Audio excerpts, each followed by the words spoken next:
Praise the lord.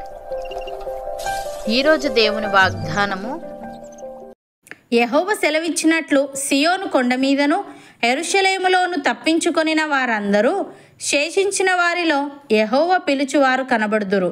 ఆ దినమున యెహోవా నామమును బట్టి ఆయనకు ప్రార్థన చేయు వారందరూ రక్షింపబడుదురు. యోవేలు గ్రంథము 2వ అధ్యాయము 32వ వచనము. సహోదరి సహోదరులారా, యోవేలు గ్రంథం చిన్న ప్రవక్తల గ్రంథాలలో ఒకటి. యోవేలు క్రీస్తుపూర్వం 9వ శతాబ్దంలో ఈ గ్రంథాన్ని రాసి ఉంటాడు. తన ప్రజల పాపాల కారణంగా దేవుడు వారిని అనతి కాలంలోనే శిక్షిస్తాడన్న హెచ్చరికలు మిడతల దండు రూపంలో ఆ శిక్ష వచ్చి నాశనం కలిగించడం గురించి, అలాంటి ఆ గొప్ప విపత్తుల నుండి దేవుడు తన ప్రజలను కాపాడడం గురించి యోవేలు దేవుని మూలంగా తెలియజేశాడు. ఈ వాక్యంలో ప్రభు నామాన్ని బట్టి ప్రార్థించే వారికి కలిగే రక్షణ గురించి, ఆయన పిలిచిన వారందరి గురించి మాట్లాడుతున్నాడు. తన ప్రజలను వారి కష్టాల నుండి విడిపించడంలో మరియు వారి పాపాల నుండి రక్షించడంలో దేవుని విశ్వసనీయతకు నిదర్శనంగా ఈ వాక్యం ఉంది. ఇది ఆయన ప్రజల జీవితంలో సవాళ్ళు మరియు ఇబ్బందులను ఎదుర్కొంటున్న వారికి ఆశ మరియు నిరీక్షణను కలిగిస్తుంది. ఇక్కడ ఆయనకు ప్రార్థన చేయు వారందరూ అనడంలో ఇది ఒక నిర్దిష్ట వ్యక్తుల సమూహానికి మాత్రమే పరిమితం కాదని, ఆయన నామాన్ని బట్టి ప్రార్థించే వారందరికీ సంబంధించిన సార్వత్రిక సందేశం అని తెలియజేస్తుంది. దేవుడు ఈ విధంగా అంటున్నాడు, అంత్యదినములందు నేను మనుషులందరి మీద నా ఆత్మను కుమ్మరించేదను. మీ కుమారులను మీ కుమార్తెలను ప్రవచించెదరు. మీ యవ్వనులకు దర్శనములు కలుగును.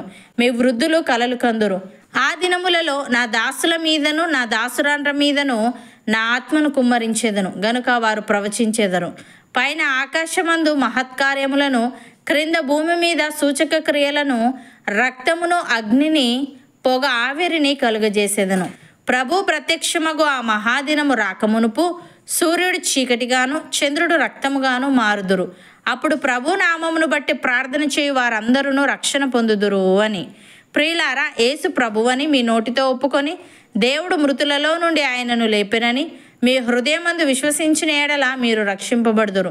ఏలయనగా నీతి కలుగునట్లు మనుష్యుడు హృదయంలో విశ్వసించును, రక్షణ కలుగునట్లు నోటితో ఒప్పుకొనును. ఏమనగా ఆయన యందు విశ్వాసముంచు వాడెవడునూ సిగ్గుపడడని లేఖనము చెప్పుచున్నది.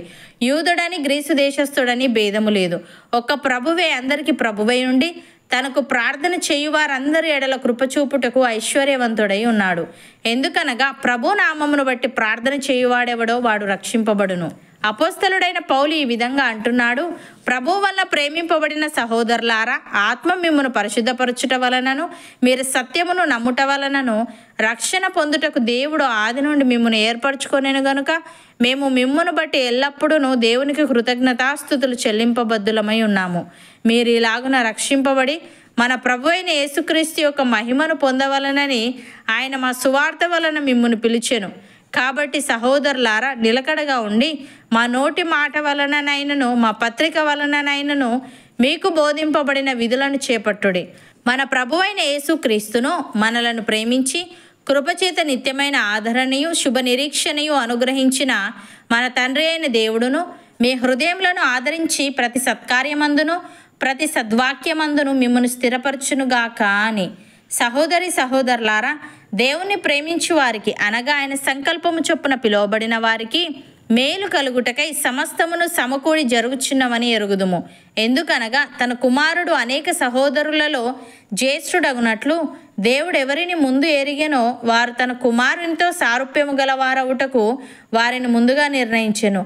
మరియు ఎవరిని ముందుగా నిర్ణయించెనో వారిని పిలిచెను. ఎవరిని పిలిచెనో వారిని నీతిమంతులుగా తీర్చెను. ఎవరిని నీతిమంతులుగా తీర్చెనో వారిని మహిమపరచెను. ఇట్లుండగా ఏమందుము? దేవుడు మన పక్షమున నుండగా మనకు విరోధి ఎవడు? తన సొంత కుమారుణ్ణి అనుగ్రహించుటకు వెనుక తీయక మన అందరి కొరకు ఆయనను అప్పగించినవాడు ఆయనతో పాటు సమస్తమును మనకెందుకు అనుగ్రహింపడు? దేవుని చేత ఏర్పరచబడిన వారి మీద నేరము మోపువాడెవడు? నీతిమంతులుగా తీర్చువాడు దేవుడే. శిక్ష విధించువాడెవడు? చనిపోయిన క్రీస్తు యేసే. అంతేకాదు, మృతులలో నుండి లేచిన వాడును దేవుని కుడిపార్శ్వమున ఉన్నవాడును మన కొరకు విజ్ఞాపనము కూడా చేయువాడును ఆయనే. అవును అన్నవారు నాతో పాటు ప్రార్థనలో ఏకీభవించండి. పరిశుద్ధుడా, ప్రేమగల తండ్రి, నీ నామమును బట్టి ప్రార్థన చేయు వారందరూ రక్షింపబడుదురని అంత్యదినములు యందు మనుషులందరి మీద నీ ఆత్మను కుమ్మరించదనని నీవు తెలియజేశావు. తండ్రి నీకు స్తుతులు.